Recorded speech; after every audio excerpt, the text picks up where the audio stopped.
Assalamualaikum warahmatullahi wabarakatuh. Salam jumpa pada pertemuan kita. Video kali ini akan menampilkan madrasah lembaga pendidikan Islam dalam sistem pendidikan nasional. Baik, sebelum kita berbicara tentang madrasah, kita telah berbicara tentang mutu pendidikan, sistem penjaminan mutu pendidikan. Nah, mutu pendidikan memiliki keterkaitan dengan kebijakan pemerintah tentang sistem pendidikan nasional. Madrasah merupakan subsistem dalam sistem pendidikan nasional, sehingga perlu dijelaskan pada bab ini kedudukan madrasah dalam sistem pendidikan nasional, terutama dalam sistem penjaminan mutu pendidikan. Baik, yang pertama kita bicara tentang dinamika madrasah. Ya, A, dinamika madrasah. Madrasah di Indonesia mengalami berbagai perubahan dan proses sejarah sepanjang mulai dari pengaruh perjanjian Barat, pendidikan Haramain, sampai akulturasi budaya lokal tradisi Hindu-Buddha. Upaya memahami pendidikan madrasah dalam sistem pendidikan nasional berhadapan dengan perdebatan pengaruh-pengaruh dari luar negara maupun luar paradigma keyakinan dalam menempuh cita-cita hidup bangsa Indonesia. Di kalangan pemikir Muslim pun masih banyak terjadi perdebatan yang ditandai dengan banyaknya variasi bentuk lembaga pendidikan Islam yang berjalan masing-masing. Hal demikian di satu pihak mendorong kreativitas dan kemajuan, namun di pihak lain sering terjadi gontok-gontokan. Yang satu menghancurkan yang lainnya sehingga persaingannya menjadi tidak sehat. Akibat yang kedua ini menimbulkan kondisi banyaknya jumlah lembaga pendidikan Islam tidak diiringi sebanding dengan meningkatnya mutu pendidikan umat Islam. Dinamika madrasah di Indonesia berbeda dengan sejarah awal kemunculannya madrasah di Timur Tengah sebagai lembaga pendidikan formal yang dikenal sejak awal abad ke-11 Masehi atau ke-5 Hijrah, yaitu terkenal Madrasah Nizamiyah di Baghdad yang didirikan oleh Nizam al-Muluk, seorang wazir dinasti Saljuk, tahun 48 Hijrah. Kecenderungan pendapat umumnya menyatakan bahwa lembaga madrasah mulai didirikan dan berkembang pada masa tersebut. Pada masa itu, ajaran Islam telah berkembang secara luas dalam bentuk aliran atau mazhab dalam bidang fikih, ilmu kalam atau ilmu tasawuf, dan ilmu pengetahuan lain yang mencakup bidang filsafat, astronomi, kedokteran, matematika atau aljabar, dan ilmu bumi. Tampaknya popularitas Nizamiyah inilah yang dijadikan pertimbangan oleh penulis sejarah ketika memasukkannya sebagai madrasah besar yang menjadi tonggak pertama madrasah di dunia Islam yang berpengaruh ke berbagai negara Muslim. Pola pengembangan kelembagaan madrasah Nizamiyah telah memberikan pengaruh pada 4 kebijakan pemerintah, yaitu politik, keagamaan, kesejahteraan rakyat, dan kebudayaan. Madrasah Nizamiyah berhaluan Sunni. Madrasah tersebut memiliki hubungan dengan model pendidikan kitab dan ribat atau pondokan, tempat kaderisasi ulama, yang berkembang di daratan Hijaz. Pendapat yang berbeda mengatakan bahwa madrasah sudah ada sebelum madrasah nizamiyah tersebut. Pada masa dinasti Umayyah, istilah madrasah sudah dikenal luas, walaupun pemaknaannya bukan sebagai institusi pendidikan, tetapi sebagai aliran pemahaman dan tradisi. Istilah madrasah pada masa dinasti Umayyah yaitu madrasah Ahlul Hadis yang berpusat di Madinah dan madrasah Ahlul Ra'yu yang berpusat di Basrah. Untuk ilmu bahasa madrasah yang terkenal yaitu madrasah Al-Hijaz, madrasah Al-Kuffah dan madrasah Al-Basrah. Masing-masing madrasah memiliki ciri dan pemikiran yang berbeda antara satu dengan yang lain. Menurut Bullet, sistem madrasah yang pertama didirikan bukan nizamiyah, tetapi madrasah Baihaqiyah abad keempat Hijriah atau 10 Masehi, dan madrasah As-Sa'diyah di Naisapur yang didirikan oleh Sabaktikin, saudara Raja Mahmud pada abad ke-9 Masehi. Kedua madrasah tersebut berhaluan Syiah. Model pendidikan yang berlangsung meniru model pendidikan Persia, tempat berkumpulnya para rahib dan filsuf. Dinamika madrasah secara politis terkait dengan perebutan dan pencarian pengaruh paradigma pemikiran tertentu di kalangan umat Islam sendiri, sehingga banyak melahirkan madrasah-madrasah yang dihubungkan dengan mazhab Sunni maupun Syi'i.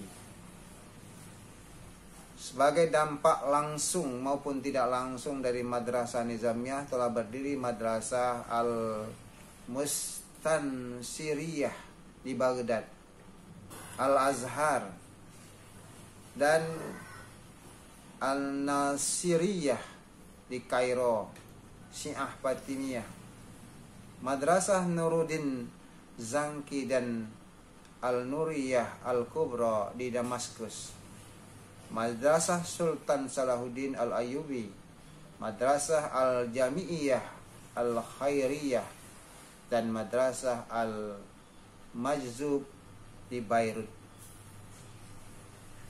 Pengaruh madrasah dapat dipahami lebih lanjut di Indonesia, dikaitkan dengan perkembangan madrasah di Makkah dan Madinah atau Haramain. Sejarah mencatat bahwa madrasah yang pertama didirikan di daratan Haramain ialah madrasah Al-Ursufiyah pada abad ke-12 yang didirikan oleh Afif Abdullah Muhammad Al-Ursufi, wafat tahun 59 Hijrah atau 1196 Masehi. Pada tahun 571 Hijrah atau 1175 Masehi, madrasah yang terletak di dekat pintu Umrah bagian selatan Masjidil Haram dan dibangun setahun sebelum Afif Al-Ursufi membangun madrasah di Kairo. Madrasah ini mempunyai ribat Abi Rukaibah atau Abi Kutaibah. Para penguasa membangun madrasah sebagaimana Az-Zumardi Azra menjelaskan bahwa hampir seluruh madrasah yang sampai abad ke-17 setidak-tidaknya ada 9 madrasah dibangun oleh penguasa-penguasa atau darmawan-darmawan non-Hijaz, kecuali satu madrasah yaitu madrasah Asy-Syarif Al-Ajlan dibangun oleh Ajlan Abu Syariah sebagai penguasa Makkah tahun 474 sampai dengan 777 Hijriah atau 1344 sampai dengan 1375 Masehi. Khalifah dan pejabat tinggi dinasti Abbasiyah membangun 4 madrasah. Penguasa-penguasa Mesir termasuk dinasti Mamluk dan penguasa Yaman masing-masing membangun 3 madrasah. 2 madrasah didirikan oleh penguasa Muslim India. Penguasa-penguasa Utsmaniyah yang banyak mendirikan madrasah di Makkah. 4 madrasah dibangun oleh Sultan Sulaiman Al-Qanuni dan sebuah madrasah dibangun oleh Sultan Murad. Madrasah di kota Makkah berkembang dengan baik. Sampai akhir abad ke-17 terdapat kurang lebih 9 madrasah sejak Ajlan Abu Sari'ah diangkat sebagai gubernur Hijaz tahun 744 sampai dengan 77 Hijriah, bersamaan dengan 1344 sampai dengan 1375 Masehi. Ia berhasil mendirikan Madrasah Asy-Syarif Al-Ajlan. Tradisi tersebut kemudian diikuti oleh dinasti Mamalik atau Mamluk Mesir yang berhasil menguasai Hijaz pada tahun 886 Hijrah bersamaan 1481 Masehi. Ialah Sultan Qiyas al-Din, nama lain Sultan Qaid Bai. Madrasah yang terletak sebelah timur Masjidil Haram, persis di pintu Qaid yang sekarang lebih terkenal dengan pintu Al-Qawaril. Ini menempati lokasi bangunan Ribat Al-Maraghi dan Ribat As-Sidrah yang terlebih dahulu dibongkar.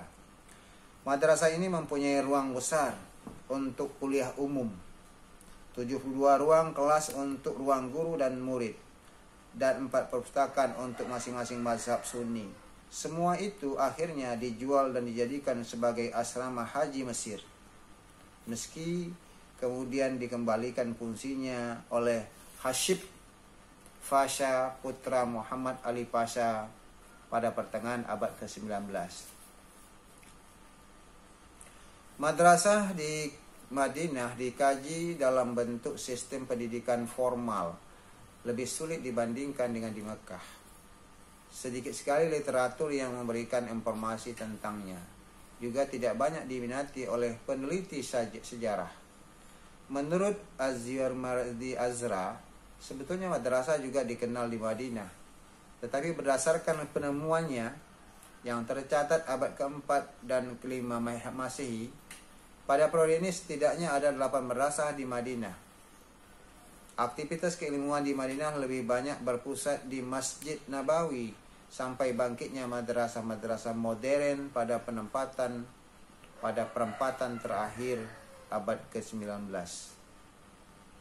Bentuk kelembagaan madrasah secara formal sebagaimana sekolah modern yang berkembang di Indonesia memiliki perbedaan dengan perkembangan di Timur Tengah.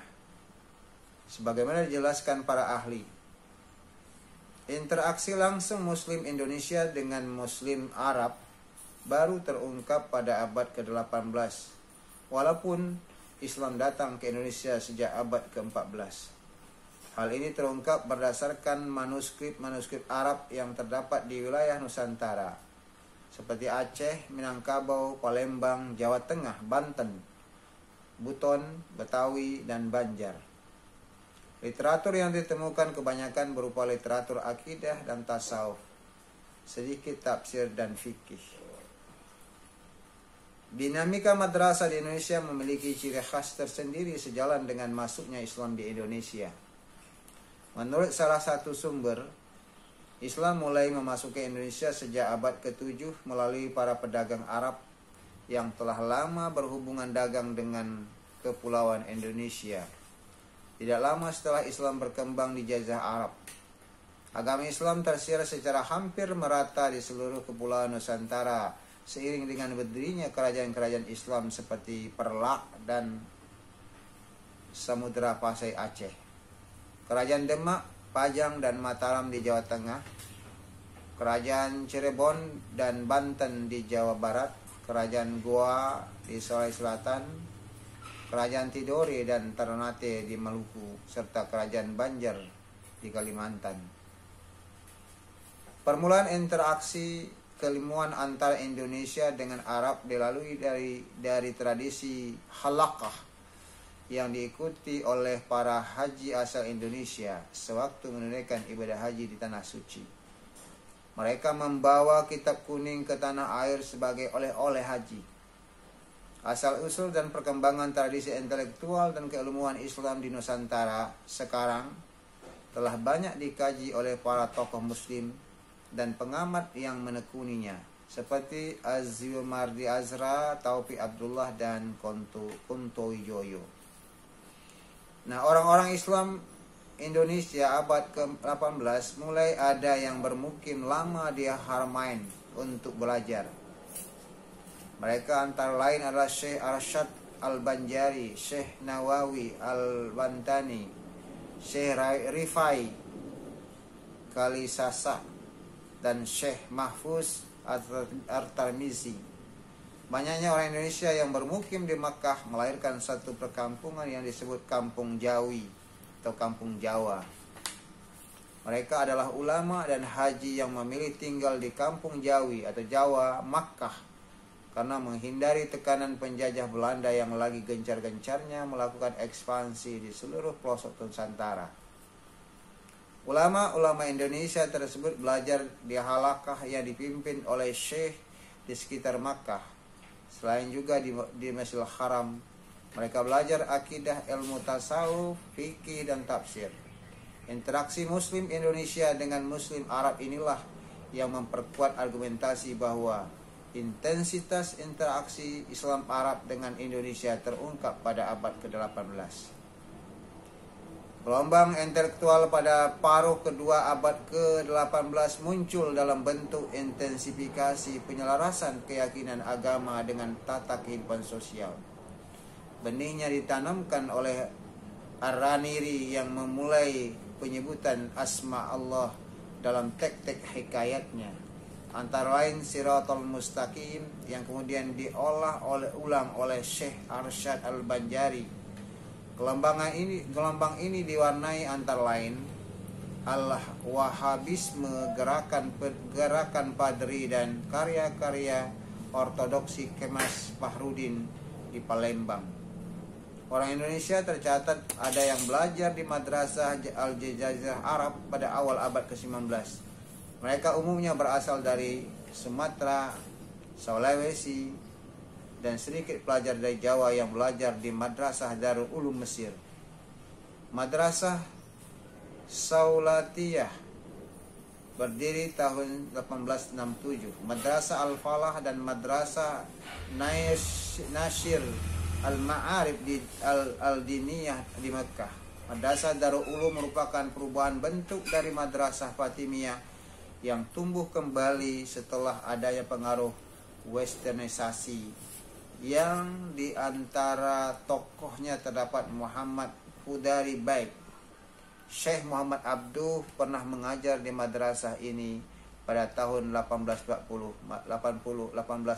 Masehi. Di antara orang Indonesia yang belajar di Madrasah Darul Ulum Mesir ialah Zainuddin Labai, El Yunusi, dan Syekh Janan Muhammad Talib. Pada abad ke-20, banyak orang Indonesia yang belajar di Madrasah Saulatiyah dan Darul Ulum. Di antaranya Sayyid Muhsin Al-Musawwa Al-Palimbani. Selain belajar di Madrasah Saulatiyah, ada juga pelajar Indonesia yang menimba ilmu di Madrasah Al-Falah Makkah seperti Kiai Haji Muhammad As'ad Al-Bugisi. Masyarakat Indonesia yang belajar di madrasah ini membentuk komunitas sendiri yang berbeda dengan masyarakat Indonesia lainnya yang belajar di halaqah-halaqah. Kajian mereka yang belajar di madrasah pun berbeda. Kalangan madrasah banyak bersentuhan dengan literatur Arab modern. Sementara kalangan halaqah lebih banyak bergelut pada khazanah tradisional. Bahkan orang-orang Indonesia yang dibesarkan di madrasah-madrasah Arab akhirnya juga mendirikan madrasah sendiri, khususnya untuk orang Melayu. Madrasah di Makkah yang didirikan orang-orang Indonesia yaitu Madrasah Indonesia Al-Makiyah didirikan oleh Syekh Janan Muhammad Taib pada tahun 1923, yang peresmiannya diadakan di rumah Syekh Muhammad Nur Salim Al-Khalidi di kawasan Qurarah, Makkah, dan Madrasah Darul Ulum Ad-Diniyah yang didirikan oleh Syed Muhsin Al-Musawwa Al-Falimbani pada tahun 1934 setelah ia keluar dari pekerjaannya sebagai pengajar di Saulatiyah selama 6 tahun.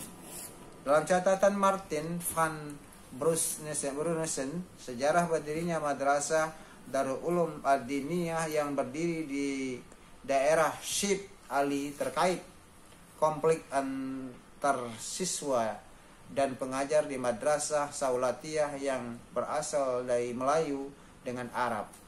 Konon pengajar asal Saulatiyah yang beretnis Arab tidak suka dengan siswa-siswa dan pengajar Melayu yang sering berkomunikasi dengan bahasa Melayu.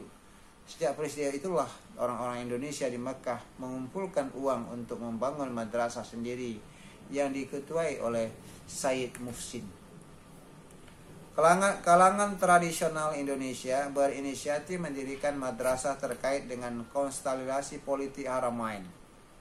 Pada tahun 1923, di Haramain terjadi peperangan antara Sultan Abdul Syarif Hussein dengan kelompok Najd yang dipimpin oleh Abdul Aziz bin Abdurrahman dan dimenangkan oleh kelompok Najd, sehingga pada tahun 1343 Hijrah atau bersamaan 1925 Masehi secara resmi berdiri dinasti Saud di bawah penguasa raja pertama Abdul Aziz bin Abdurrahman. Abdul Aziz bin Abdurrahman sendiri merupakan bagian keluarga Muhammad bin Saud, seorang Amir Yamamah yang berhasil melakukan pemberontakan dan menguasai Makkah pada tahun 1803. Dalam perjuangannya, Muhammad bin Saud banyak dibantu oleh Ibnu Abdul Wahhab atau pencetus gerakan Wahabi. Selama kurang lebih 9 tahun menguasai Haramain 1803-1812, berbagai upaya untuk menyingkirkan pengaruh Sunni, termasuk menghilangkan naskah-naskah literatur Sunni di Makkah, dilakukan oleh Muhammad bin Saud beserta Abdul Wahhab.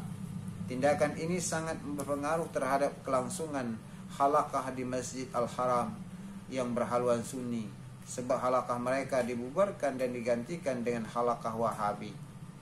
Akibat tidak simpati Amir Muhammad bin Saud ini, pemerintah Islam Turki Utsmani mengirimkan pasukan di bawah Muhammad Ali Pasha, gubernur Mesir, untuk menumpas gerakan Muhammad bin Saud di Haramain. Kemenangan Turki Utsmani ini mengakhiri sementara waktu pengaruh Wahabi di Makkah. Sebaliknya, paham Sunni kembali bangkit di Haramain. Sejak itu pula lah literatur Sunni dari Damaskus dan Beirut banyak terdapat di Tanah Suci. Perkembangan baru di akhir abad ke-18 ini membawa pengaruh besar terhadap para pelajar Indonesia. Mereka tidak hanya mempelajari literatur Sunni ortodok yang ditulis kalangan Al-Ra'i, namun juga literatur Sunni lainnya yang ditulis oleh ulama Damaskus, Beirut, dan Mesir. Hasil perkawinan khazanah Sunni dan wilayah-wilayah Islam berpengaruh ini telah melahirkan ulama-ulama Indonesia yang terkenal seperti Syekh Nawawi Al-Bantani yang pernah dijuluki sebagai Imam Al-Haramain di awal abad ke-19 dan juga mendapatkan gelar penghargaan dari ulama-ulama Mesir sebagai mufti Mesir. Pelajar Indonesia yang seangkatan dan beberapa tahun di bawahnya umumnya lebih tertarik belajar pada kutab, ribat, dan halaqah di lingkungan Masjid Al-Haram. Sangat sedikit yang memasuki pendidikan madrasah di Haramain. Baru ketika dinasti Saud berkuasa kembali di Haramain pada tahun 1925, berupaya menyingkirkan pengaruh kutab, ribat, dan halaqah di sekitar Masjidil Haram. Pelajar Indonesia mulai banyak mengikuti pendidikan madrasah. Mereka pun akhirnya membentuk madrasah tersendiri. Di antaranya berupa Madrasah Darul Ulum Ad-Diniyah di Makkah. Murid dan pengajar Madrasah Darul Ulum Ad-Diniyah banyak berasal dari kalangan tradisional Indonesia. Di antara mereka adalah Syekh Yakin Al-Padani dan Muhammad Adnan. Pengaruh Syekh Yasin terhadap madrasah diniyah di Indonesia, terutama lingkungan pesantren di Jawa, tampak sekali sampai pertengahan tahun 1980-an. Selain Madrasah Darul Ulum Al-Diniyah, juga terdapat Madrasah Al-Awaliyah Al-Makkiyah yang terletak di kawasan Rasaipa, 4 km dari arah Masjidil Haram. Madrasah ini didirikan oleh seorang keturunan Rasulullah, teman dekat Syekh Yasin yang asli keturunan Arab, tapi memiliki istri asal Jawa Timur bernama Said Al-Alawi Al-Makki. Pengaruh tokoh ini sangat luar biasa di Indonesia karena dianggap tokoh penting penerus ajaran Sunni di Haramain. Di antara murid Said Al-Alawi Al-Makki yang berpengaruh berpengaruh keilmuannya adalah Mundir Nadir, ulama Bangil, pengarang kitab Al-Qawaid As-Sarfiyah. Kitabnya dijadikan referensi madrasah diniyah di Jawa untuk mata pelajaran ilmu saraf. Madrasah di Arab yang juga tidak kalah pengaruhnya di Indonesia adalah Madrasah Al-Tahzibiyah yang berdiri di Hama Al-Muhammadiyah. Di antara ulama yang berpengaruh di madrasah ini adalah Muhammad Al-Mahmud yang lebih populer dengan nama Abu Rimah, dan Said bin Sa'ad bin Nubhan Al-Hidrami. Keduanya merupakan ahli qiraat. Karya kedua ulama ini banyak dijadikan buku pegangan wajib murid-murid madrasah di Indonesia. Sebab keturunan Said bin Sa'ad bin Nubhan Al-Hadrami ada yang menetap di Surabaya sampai beranak pinak.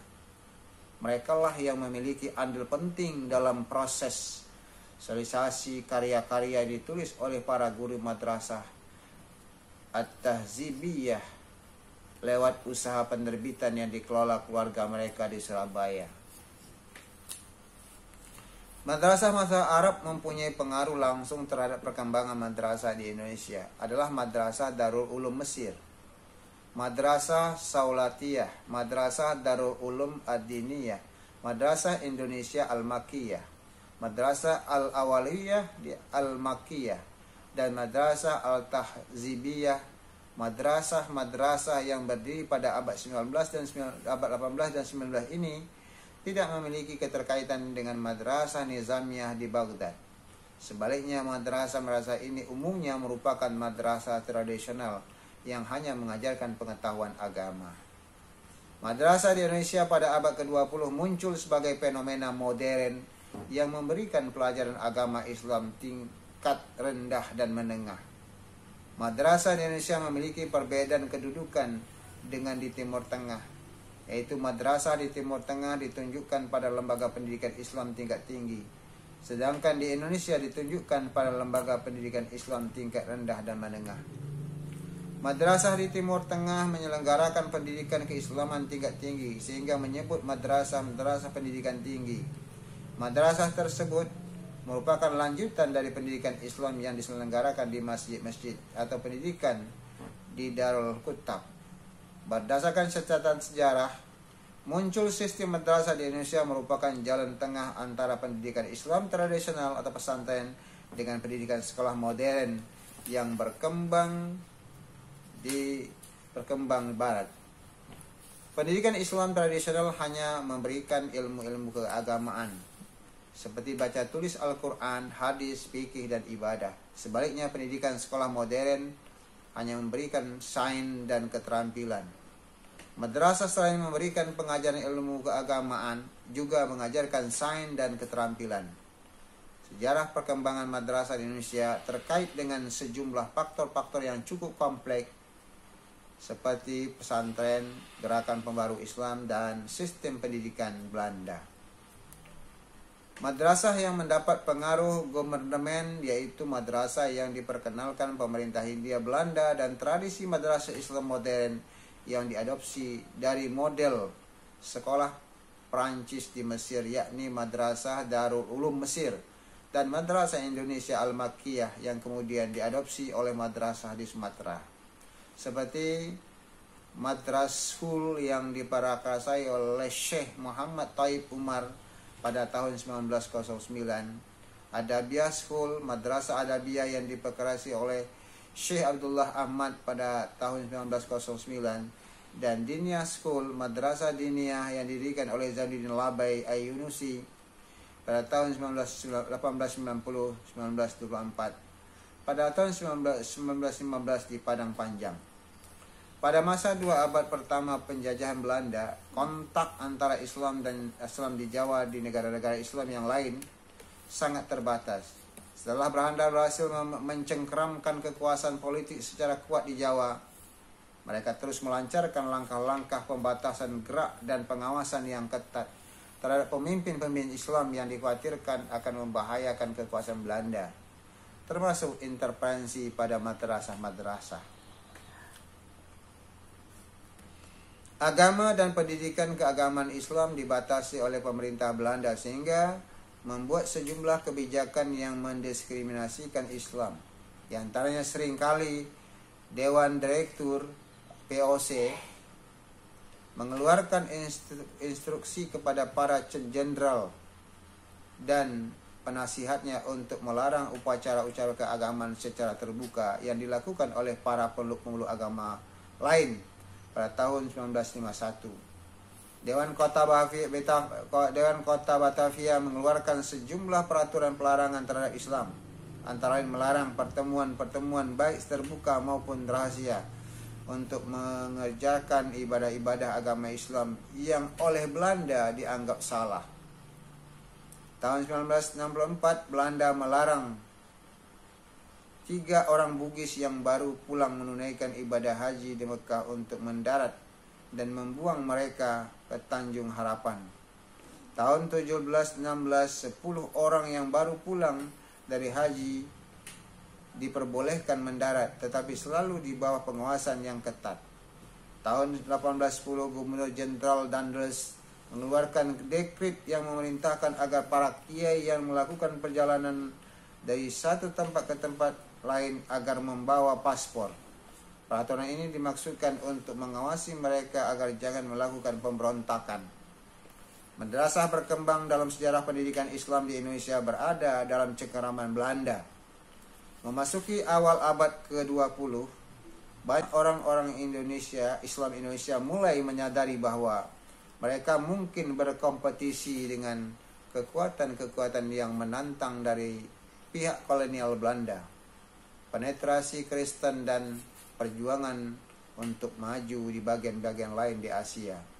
Apabila mereka terus melanjutkan kegiatan dengan cara-cara tradisional dalam menegakkan Islam, munculnya kesadaran kritis di kalangan umat Islam Indonesia tidak bisa dilepaskan dari kiprah kaum terdidik lulusan pendidikan Mesir atau Timur Tengah yang telah banyak menyerap semangat pembaruan atau modernisme di Mesir dan Haramain.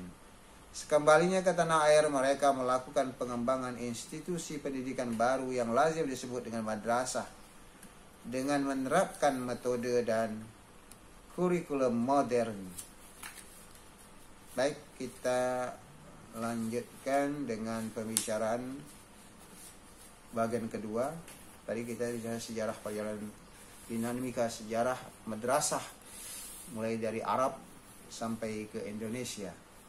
Sekarang kita bicara untuk poin yang kedua, yaitu eksistensi madrasah. Bagaimana keadaan madrasah sejak berada di Indonesia misalnya, bagaimana kemajuannya. Baik, eksistensi madrasah.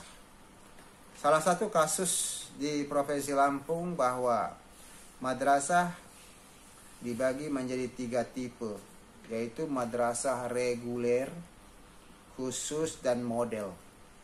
Madrasah reguler adalah bentuk pendidikan sesuai standar sekolah pada umumnya yang dilaksanakan pagi sampai siang hari. Madrasah khusus adalah bentuk pendidikan yang mengkhususkan memiliki keunggulan dalam bidang bahasa asing, sehingga para peserta didik diasramakan dan harus belajar siang maupun malam di madrasah. Madrasah model adalah bentuk pendidikan yang menjadi pilot proyek percontohan bagi madrasah lainnya. Madrasah model ini merupakan perkembangan dari madrasah program keagamaan. Eksistensi madrasah sebagai lembaga tafaqquh fid din. Apabila dilihat secara proporsional kurikuler, maka mata pelajaran pendidikan agama memperoleh porsi persentase yang lebih tinggi apabila dibandingkan dengan porsi mata pelajaran umum. Pada kurikulum 1968, 80% agama, 80% umum. Kurikulum 1973 dan 1975, 70% agama, 30% umum. Kurikulum MAPK, 70% agama, 30% umum. Kurikulum MAK tahun 1993, 70% agama dan 30% umum. Proporsional kurikulum program ilmu-ilmu agama dengan perbandingan di sekitar 70% agama, 30% umum, seperti yang digambarkan di atas. Secara kurikuler pada hakikatnya dimaksudkan untuk mengembangkan program pembibitan calon-calon ulama, sehingga pembukaan MAPK pada Prode Munawir Sazali sebagai Menteri Agama pada dasarnya adalah program intensifikasi pendidikan melalui sistem asrama atau program tutorial dan pengembangan kemahiran berbahasa Arab dan Inggris. Kurikulum tersebut kemudian dengan diberlakukannya SKB 3 Menteri disusun menjadi kurikulum tahun 1976 yang kemudian disempurnakan menjadi kurikulum tahun 1984. Program Tafaqquh Al-Fiddin menjadi program pilihan ilmu-ilmu agama. Sementara itu dengan diberlakukannya Undang-Undang Nomor 2 tahun 1989, maka ditetapkan kurikulum tahun 1994 yang sedang berjalan. Program Tafaqquh fil Din berdiri sendiri dalam satu perlembagaan, yaitu Madrasah Aliyah Keagamaan atau MAK, sebagaimana dinyatakan dalam Surat Keputusan Menteri Agama Nomor 371 tahun 1993 tentang Madrasah Aliyah Keagamaan dan kurikulumnya, dituangkan dalam Keputusan Menteri Agama Nomor 374 tahun 1993. Madrasah aliyah model adalah bentuk kebijakan pemerintah untuk menjadi percontohan secara menyeluruh bagi madrasah aliyah yang masih tertinggal. Madrasah model ini sebagai program dalam rangka pencerahan madrasah terfokus kepada kualitas pendidikan. Nah, untuk mewujudkan hal ini dilakukanlah strategi-strategi pembangunan berupa madrasah-madrasah model yang dilengkapi dengan sumber belajar, perpustakaan, laboratorium, multimedia, asrama sewa, dan sarana prasarana pendidikan yang mendukung dan pencapaian mutu madrasah. Madrasah model akan berperan sebagai agent of change yang membawa perubahan dan membina madrasah-madrasah di sekitarnya untuk bersama-sama maju menjadi madrasah-madrasah yang berkualitas seperti yang diharapkan oleh umat Islam. Oleh karena itu, model ini akan memiliki berbagai fungsi, yaitu fungsi model atau contoh atau teladan, fungsi pelatihan, fungsi kepemimpinan, fungsi pengawasan atau supervisi pendidikan, fungsi pelayanan, dan fungsi pengembangan profesi. Madrasah model dilengkapi dengan fasilitas pendidikan sehingga dapat melaksanakan fungsi-fungsi pendidikan dengan baik. Madrasah model dilengkapi dengan fasilitas pendidikan seperti perpustakaan, laboratorium IPA, laboratorium bahasa Inggris atau Arab, laboratorium komputer, bahan-bahan pelajaran seperti teks penunjang, buku perpustaka, dan alat peraga. Dalam hal personel disiapkan guru magister sedikitnya 1 orang untuk setiap mata pelajaran. Guru kelas atau guru mata pelajaran biasa yang terlatih menjadi pelatihan di dalam maupun di luar negeri. Perpustakaan, teknisi laboratorium, dan staf lainnya yang memenuhi syarat. Langkah-langkah strategi dalam rangka mengembangkan kebijaksanaan agar madrasah pada giliran menjadi sekolah umum dapat diwujudkan setelah diberlakukannya Undang-Undang Nomor 2 Tahun 1989 tentang Sistem Pendidikan Nasional. Sebagai pelaksanaan undang-undang tersebut dalam Keputusan Menteri Pendidikan dan Kebudayaan Nomor 0489-5-1992 tentang Sekolah Menengah Umum dan Pasal 1 Ayat 6 disebutkan bahwa Madrasah Aliyah adalah SMU yang berciri khas agama Islam yang diselenggarakan oleh Departemen Agama. Madrasah Aliyah wajib memberikan bahan kajian minimal sama dengan SMU.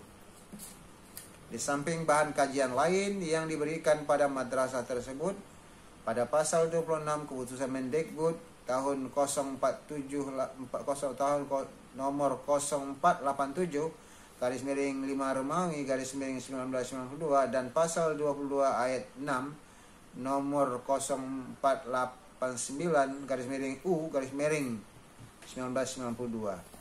Madrasah Aliyah mempunyai tugas yang sama dengan sekolah umum atau SMU, yaitu memberikan kemampuan kepada peserta didik untuk mengembangkan kehidupan sebagai pribadi, anggota masyarakat, warga negara, dan anggota umat manusia serta mempersiapkannya untuk mengikuti pendidikan yang lebih tinggi. Benang merah yang menghubungkan dan mengembangkan lebih lanjut kebijakan sejak dimasukkannya 7 mata pelajaran umum di madrasah tahun 1950 sampai dengan berlakunya Undang-Undang Nomor 2 Tahun 1989 yang memberikan penegasan bahwa madrasah adalah sekolah umum yang berciri khas agama Islam. Berbicara mengenai madrasah sebagai sekolah keagamaan atau tafaqquh fiddin, sejak awal keberadaannya yang berlangsung secara klasikal dan dalam bentuknya sebagai madrasah, dalam proses pengembangan dan kebijaksanaan Departemen Agama senantiasa berkelanjutan. Walaupun kurikulum mengalami perubahan karena tuntutan zamannya, mulai dari kurikulum yang 100% agama, kemudian 90% agama, 10% umum, kemudian 80% agama, 20% umum, kemudian 70% agama, 30% umum, dan 60% agama, 40% umum, 50% agama umum, dan seterusnya.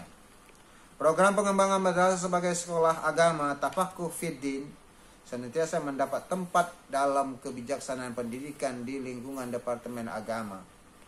Karena memang dalam sejarah perkembangan dan didirikannya madrasah adalah sebagai sekolah agama. Dalam pengembangan kurikulum madrasah Aliyah sejak kurikulum tahun 1968, dari hasil komprehensi Kepala Madrasah Aliyah di Semarang, yang pada waktu itu Madrasah Aliyah untuk pelajaran agama dan soal-soal ujian menggunakan bahasa pengantar bahasa Arab. Demikian selanjutnya dalam penyusunan kurikulum yang kemudian disempurnakan menjadi kurikulum tahun 1973. Jurusan agama atau syariah dan jurusan qada atau peradilan agama dijadikan program pilihan bagi siswa yang membutuhkannya. Sistem pendidikan nasional berubah yang ditetapkan melalui Undang-Undang Nomor 2 Tahun 1989 tentang Sistem Pendidikan Nasional berdampak cukup besar terhadap perubahan sistem pendidikan madrasah. Disamakannya madrasah dengan sekolah umum dengan menerapkan kurikulum yang 100% sama antara kurikulum madrasah dengan sekolah umum. Artinya, mengubah keseluruhan sistem pendidikan madrasah tersebut. Karena itu, renovasi terhadap keseluruhan subsistem pendidikan madrasah harus dilakukan. Tidak hanya terbatas pada perangkat kurikulumnya saja, melainkan juga sebagai konsekuensi adalah gurunya, fasilitas madrasahnya, dan manajemennya. Perubahan semacam itu memang tidak bisa dihindarkan, bahkan merupakan tuntutan. Tuntutan perubahan itu bukan saja berasal dari pengaruh perkembangan pengetahuan dan teknologi, serta globalisasi ataupun tuntutan pembangunan nasional, melainkan juga tuntutan masyarakat. Karena masyarakat tidak lagi hanya terbatas dengan terpenuhi kebutuhan yang bersifat intrinsik dari hasil pendidikan madrasah itu, seperti di masa lampau, ketika madrasah itu hanya mengemban misi keagamaan saja. Akan tetapi sekarang ini tuntutan terhadap kebutuhan yang sifatnya ekstrinsik pun menjadi dominan. Lulusan madrasah yang juga harus mendapatkan pekerjaan seperti lulusan sekolah umumnya. sehingga mampu mendapatkan uang dan bisa memenuhi kebutuhan ekonomi keluarga. Kepuasan orang tua sudah berpaling ke arah terpenuhi kebutuhan yang bersifat materi atau fisik. Tantangan bagi para pengelola pendidikan madrasah muncul, karena madrasah tidak saja harus mampu menciptakan manusia-manusia yang matang dalam bidang agama, tetapi juga sekaligus memiliki pengetahuan dan keterampilan yang sejajar dengan output atau lulusan pendidikan umum.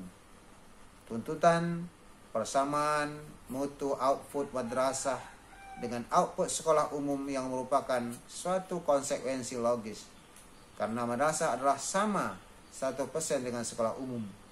Sebelumnya, meski sistem pendidikan madrasah juga sudah disetarakan dengan sekolah umum, tapi tuntutan itu tidak terasa seperti sekarang ini, karena waktu itu pendidikan umum hanya menempati porsi 70% saja, sedangkan sisanya yang 30% merupakan porsi pendidikan agama Islam. Visi madrasah harus berubah sejalan dengan banyaknya perubahan dalam sistem pendidikan nasional. Madrasah masa depan tidak lagi melihat madrasah sebagai pendidikan keagamaan, melainkan harus dilihat sebagai jenis pendidikan umum yang sama dengan sekolah di lingkungan Departemen Pendidikan, tapi berciri agama. Untuk itu diperlukan suatu kebijakan dan strategi yang mampu mendorong peningkatan kualitas dan mampu mengatasi kekurangannya yang ada pada madrasah. Kebijakan pembangunan pendidikan yang diterapkan di lingkungan madrasah yang merupakan subsistem pendidikan nasional tentu saja tidak akan berbeda dengan kebijakan pendidikan yang diterapkan oleh Menteri Pendidikan Nasional. Seperti halnya kebijakan pembangunan pendidikan di lingkungan pendidikan nasional, maka pembangunan pendidikan di lingkungan madrasah akan mengacu kepada pemerataan. Kebijakan dalam bidang pemerataan dimaksudkan agar semua warga negara Indonesia memperoleh kesempatan yang sama untuk mengenyam dan mengikuti pendidikan yang berkualitas. Warga negara yang tinggal di pedalaman dan daerah terpencil harus memperoleh pendidikan yang berkualitas seperti saudaranya yang ada di kota. Warga negara yang makin harus mendapatkan pendidikan yang sama kualitasnya dengan yang kaya. Pendidikan yang berkualitas harus menjadi milik bersama seluruh warga masyarakat Indonesia tanpa kecuali. Kebijakan pemerintah dalam relevansi pendidikan dititik beratkan pada konsep link and match, yakni keterkaitan apa yang ada di lapangan. Kebijakan peningkatan kualitas ini dapat diartikan sebagai upaya mendayagunakan potensi yang ada di madrasah untuk mencapai hasil yang diharapkan oleh madrasah, baik itu dari segi proses pembelajaran, kesejahteraan tenaga kependidikan, sumber daya manusia, finansial, dan sarana prasarana. Nah, kebijakan pemerintah di atas dapat digunakan untuk memanfaatkan kekuatan dan peluang sekaligus mengatasi kelemahan dan tantangan, sehingga Direktorat Jenderal Pembinaan Kelembagaan Agama Islam, atau dalam hal ini Direktorat Madrasah dan Pendidikan Agama di Sekolah Umum, menerapkan strategi pembangunan madrasah yang disebut pencerahan madrasah. Madrasah yang cerah dapat diartikan madrasah yang prospektif atau memiliki masa depan yang baik bagi siswa, pengelola madrasah, pemerintah, dan masyarakat. Dengan demikian, strategi pencerahan madrasah adalah strategi bagaimana membuat madrasah menjadi madrasah yang berkualitas, populis, disenangi oleh masyarakat, dan menjanjikan masa depan yang baik bagi siswa maupun untuk masyarakatnya. Baik, kita lanjutkan dengan yang ketiga sedikit lagi. Madrasah dalam sistem penjaminan mutu pendidikan. Pada masa awal kemerdekaan, madrasah tidak dengan sendirinya dimasukkan ke dalam sistem pendidikan nasional. Madrasah memang terus hidup, tetapi tidak memperoleh bantuan sepenuhnya dari pemerintah. Madrasah dan dunia pendidikan Islam pada umumnya dibiarkan hidup meskipun dalam keadaan yang sangat sederhana dan hidup apa adanya. Pemerintah pada awal kemerdekaan baru memberikan dukungan moral kepada umat Islam agar madrasah ditingkatkan mutunya. Madrasah kurang mendapat perhatian dari pemerintah dibandingkan dengan jenis pendidikan umum. Hal ini pengaruh kebijakan pada masa Orde Baru, yakni bantuan kepada madrasah yang dijadikan bantuan lepas. Dan hal ini untuk umat Islam yang berkecimpung dalam dunia madrasah benar-benar kecewa. Tidak hanya di tingkat lokal, bahkan di tingkat nasional. Perkembangan berikutnya, madrasah kebanyakan lahir dari lingkungan masyarakat yang belum beruntung atau masyarakat miskin, menjadi pertimbangan untuk menegrikannya madrasah, sehingga memperoleh kekucuran dana pembiayaan, ketenagaan dan manajemen pengelolaan serta sarana prasarana yang mencukupi dari pemerintah. Namun dalam penegrian itu akan terjadi uniformitas yang meniadakan karakteristik madrasah yang bervariasi sesuai dengan kebutuhan masyarakat setempat. Hal ini juga lah pada suatu seminar yang diselenggarakan pada tanggal 6-7 Desember 1999 oleh Badan Litbang Agama juga diangkat bahwa penegrian dari madrasah yang telah didirikan melalui prakarsa masyarakat dalam prakteknya telah menimbulkan berbagai anomali dalam praktik pendidikan sehingga madrasah kehilangan identitasnya. Penegrian madrasah ini dimaksudkan sebagai percontohan bagi madrasah swasta, sedangkan pembinaan madrasah swasta pada waktu itu diklasifikasikan menjadi status terdaftar, diakui dan disamakan. Pada madrasah terdaftar, madrasah dapat mengikuti ujian persamaan madrasah negeri dan pada status dipersamakan madrasah mempunyai hak yang sama dengan madrasah negeri. Madrasah yang dibina oleh Departemen Agama banyak mendapat diskriminatif terutama dalam pembiayaan dari pemerintah. Tetapi sebenarnya madrasah merupakan model pendidikan di Indonesia yang mengintegrasikan ilmu, sehingga ilmu umum dan ilmu agama dipelajari secara seimbang dan dimuat dalam kurikulum madrasah. Hal ini sejalan dengan cita-cita umat Islam, yakni ilmu itu tidak ada dikotomi. Kebijakan penyamakan antara negeri dan swasta merupakan langkah maju untuk bersaing dalam masalah mutu. Artinya, sekolah-sekolah madrasah memiliki perlakuan sama, yaitu mendapat pembiayaan dari pemerintah dan hanya diakui berdasarkan kualitasnya. Madrasah yang masih dihadapi oleh lembaga pendidikan madrasah. Masalah-masalah yang dihadapi oleh lembaga pendidikan madrasah yaitu biaya dari pemerintah masih diskriminatif, pengadaan tenaga guru kurang, sumber belajar. Adapun mengenai perkembangan jumlah siswa di DMI dan MTS dalam rangka menuntaskan wajib belajar menunjukkan perkembangan yang mengembirakan. Perkembangan madrasah seperti uraian di atas tentunya tidak sesuai dengan apa yang dituntut oleh masyarakat di era Indonesia baru. Oleh sebab itu perlu peninjauan kembali mengenai posisi madrasah di dalam dinamika kehidupan masyarakat dan bangsa Indonesia. Dengan kata lain, madrasah perlu merumuskan kembali posisinya. Apakah tidak demikian? Apabila tidak demikian, maka madrasah akan kehilangan identitasnya dan madrasah akan terpuruk selalu menjadi sekolah kelas 2 yang pada gilirannya akan ditinggalkan oleh masyarakat pendukungnya. Baik, kita lihat yang lain lagi, yaitu sebagai kelanjutan madrasah. Anda bisa lihat buku yang ditulis oleh Dr. Deden Mahbullah, ya. Anda lihat bukunya Manajemen Mutu Pendidikan Islam. Anda lihat pada halaman 85, ya, pada bab 4 judulnya Madrasah Pendidikan Islam dalam Sistem Pendidikan Nasional, mulai dari halaman 5 sampai dengan halaman 134.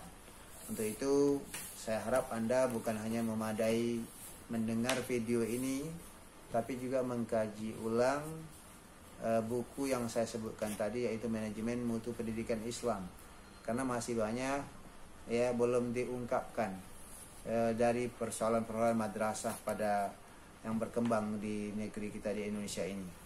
Baik, saya pikir itu saya tugaskan Anda mencoba meresume ya apa yang telah dipelajari. Tolong lengkapi bahan ini dengan membaca buku Manajemen Mutu Pendidikan Islam oleh Deden Mahbullah. Ya, itu saja untuk pertemuan ini yang dapat saya sampaikan. Semoga bermanfaat. Sampai di sini dulu. Salam maaf dari saya bila terdapat kekurangan. Assalamualaikum warahmatullahi wabarakatuh.